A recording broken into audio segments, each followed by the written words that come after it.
नमस्कार। आज मैं कक्षा 10 के विज्ञान विषय का जो प्रथम चैप्टर है रासायनिक अभिक्रियाएं एवं समीकरण उसको आप लोगों के सामने प्रस्तुत कर रहा हूं। आशा करता हूं कि सभी बच्चे मेरी बात को ध्यानपूर्वक सुनेंगे। अब मैं पाठ की शुरुआत में ही जैसे कि बच्चों आप अपनी बुक में ही देख रहे होंगे कि जो पहला टॉपिक दिया हुआ है वो रासायनिक अभिक्रिया। अगर मैं उसकी डेफिनेशन पढ़ दूं तो आप लोग समझ रहे होंगे कि दो या दो से अधिक पदार्थ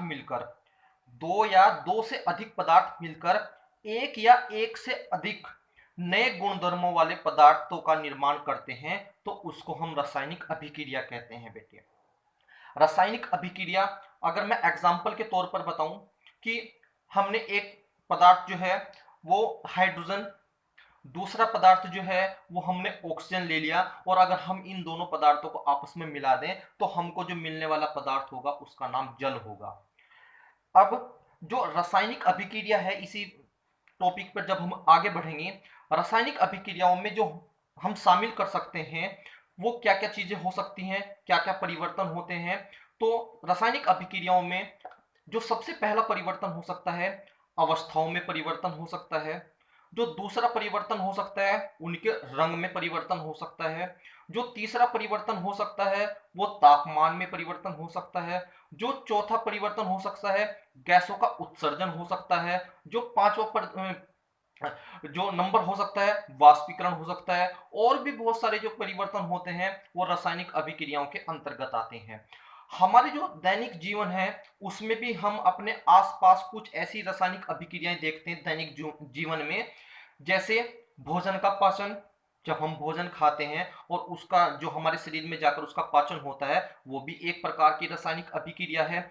जो हम श्वसन करते हैं, सांस लेते हैं, ये भी हमारे दैनिक जीवन की एक रासायनिक अभिक्रिया ही है।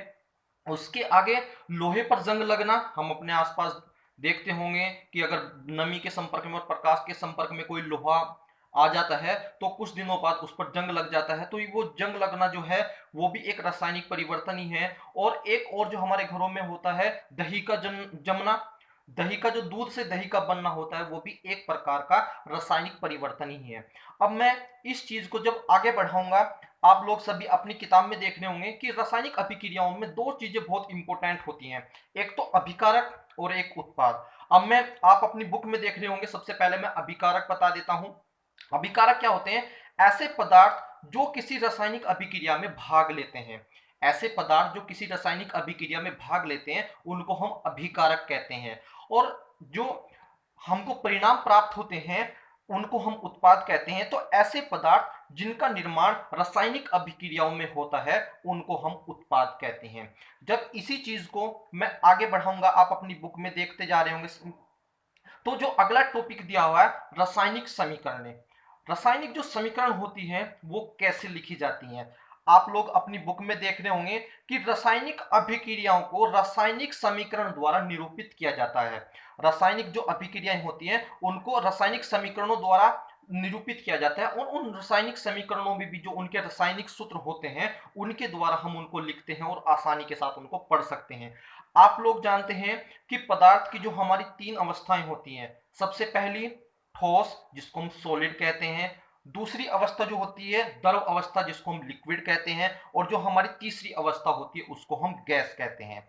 नेक्स्ट पॉइंट की ओर जब हम चलेंगे तो हम देखते हैं कि रासायनिक समीकरणों को संतुलित करने का एक हमारा जो है ना नियम होता है जिसको हम विज्ञान की भाषा में द्रव्यमान संरक्षण का नियम कहते हैं। यह नियम क्या है, इसका क्या तात्पर्य है कि किसी भी रासायनिक अभिक्रिया में न तो द्रव्यमान का निर्माण होता है और न ही हम उसको क्या कर सकते हैं, उसका विनाश कर सकते हैं। ना तो हम द्रव्यमान को बढ़ा सकते हैं और ना ही द्रव्यमान को हम क्या कर सकते हैं, उसको नष्ट कर सकते हैं, खत्म कर सकते हैं।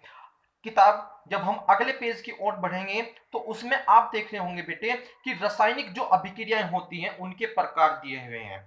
जो रासायनिक अभिक्रिया होती हैं वो हमारी 5 प्रकार की रासायनिक अभिक्रियाएं होती हैं। सबसे पहली जो अभिक्रिया है नंबर 1 संयोजन अभिक्रिया। जो दूसरी अभिक्रिया है उसको वियोजन अभिक्रिया। जो तीसरी अभिक्रिया है वो विस्थापन अभिक्रिया, और जो चौथी अभिक्रिया है वो द्विव विस्थापन अभिक्रिया, और जो पांचवी अभिक्रिया है उसको उपचयन और अपचयन या रेडॉक्स अभिक्रिया भी कहते हैं। अब मैं इन अभिक्रियाओं को वन बाय वन करके आपके सामने इनका वर्णन कर रहा हूं। आप लोग सब अपनी बुक में ध्यान पूर्वक मेरी बात को सुने भी और उसको अपनी बुक में मिलाते भी चलें।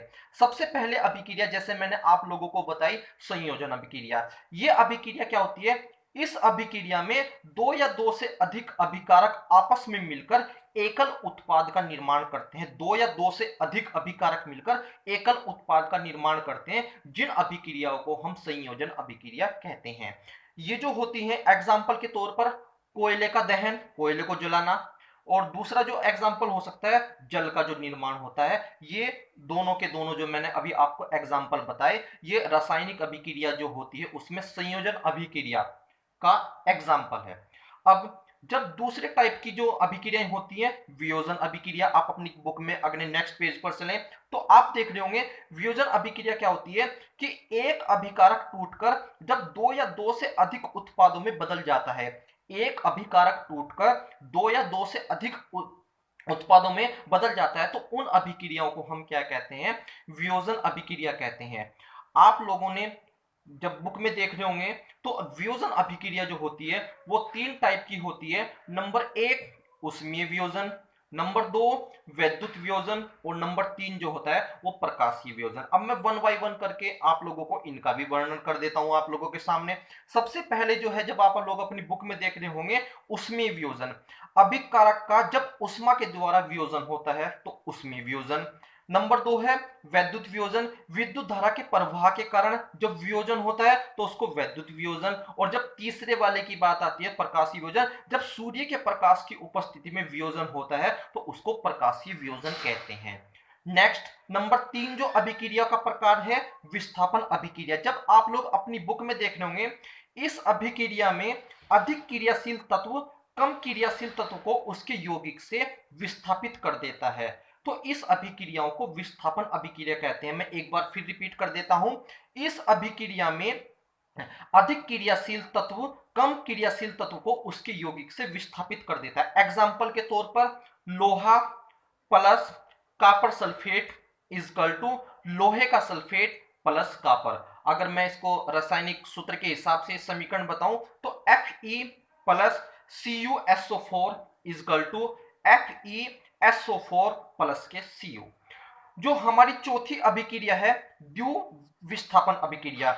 इस अभिक्रिया में उत्पाद का निर्माण दो यौगिकों के बीच आयनों के आदान प्रदान से होता है। मैं एक बार फिर इसको रिपीट कर देता हूं, इस अभिक्रिया में उत्पादकों का जो निर्माण है वो दो यौगिकों के बीच आयनों के आदान प्रदान के द्वारा होता है। उन अभिक्रियाओं को द्विव विस्थापन अभिक्रिया कहते हैं। एग्जाम्पल के तौर पर आप अपनी बुक में देख रहे होंगे, sodium sulphate plus barium chloride is equal to barium sulphate और प्लस सोडियम क्लोराइड।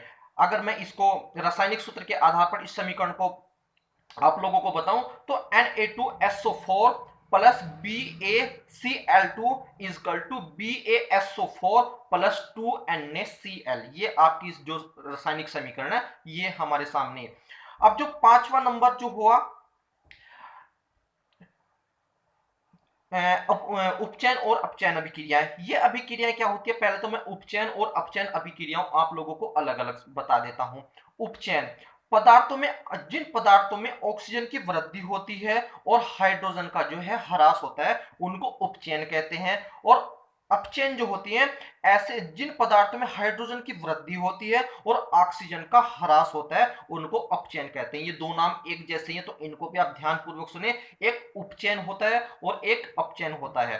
और ऐसी अभिक्रियाएं जिसमें एक पदार्थ का तो उपचयन होता है और दूसरे पदार्थ का अपचयन होता है, उन अभिक्रियाओं को रेडॉक्स अभिक्रिया कहते हैं। एग्जाम्पल के तौर पर अगर मैं आप लोगों के सामने बता एग्जाम्पल बोलूं तो CuO प्लस के H2 is equal to Cu plus के H2O। ये हमारा उपचयन और अपचयन या रेडॉक्स अभिक्रिया का एक एग्जाम्पल हो गया। उसके बाद जब हम अगली ओर बढ़ेंगे तो आप देख रहे होंगे दैनिक जीवन में उपचयन अभिक्रिया के जो प्रभाव हैं वो कौन कौन से प्रभाव हैं। सबसे शुरू में जो पहले नंबर पर लिख रखा है संक्षारण। इसका क्या मतलब होता है, जब कोई धातु नमी के, वायु के, पानी आदि के संपर्क में आती है तो वो धातु जो है ना वो संक्षारित हो जाती है। उदाहरण के तौर पर जो लोहा है उस पर जंग लग जाता है, जो चांदी होती है वो काली पड़ जाती है, और जो तांबा होता है उस पर हरे रंग की परत चढ़ जाती है। ये प्रक्रिया जो है संक्षारण कहलाती है।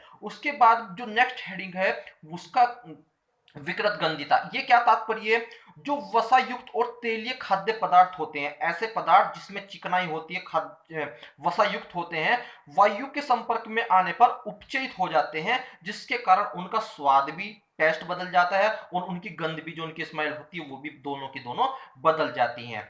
अब जैसे ही हम लास्ट के इस पार्ट में लास्ट की ओर जाएंगे तो हम देख रहे होंगे, आप बच्चे अपनी बुक में देख रहे होंगे सबसे लास्ट में दिया हुआ है रासायनिक अभिक्रिया के जो प्रकार दिए हुए हैं वो तापमान के आधार पर दिए हुए हैं। तापमान के आधार पर सबसे पहला जो एग्जांपल है उसमें ऊष्माक्षेपी अभिक्रिया। ये क्या होती है, अगर आप अपनी बुक में देख रहे होंगे, जिन अभिक्रियाओं में उत्पाद के निर्माण के साथ साथ में ऊष्मा का भी उत्सर्जन होता है, जिन अभिक्रियाओं में उत्पाद के निर्माण के साथ साथ में ऊष्मा का भी उत्सर्जन होता है उनको हम ऊष्माक्षेपी अभिक्रिया कहते हैं। एग्जाम्पल के तौर पर आप बुक में देख रहे होंगे CH4 plus O2 is equal to CO2 plus के 2HO, माफ कीजिएगा 2H2O प्लस के उष्मा।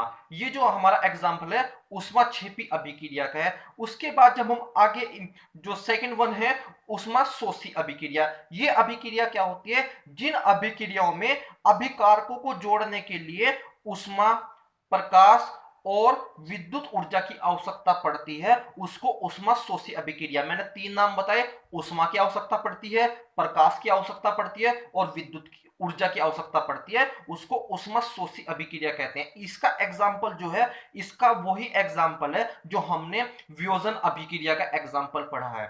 अब इस सब चीजों के साथ ये पार्ट हमारा यहीं पर समाप्त होता है। आशा करता हूं कि जिन चीजों का मैंने आप लोगों के सामने टॉपिक वाइज वर्णन किया है सभी बच्चों ने मेरी बात को ध्यानपूर्वक सुना होगा।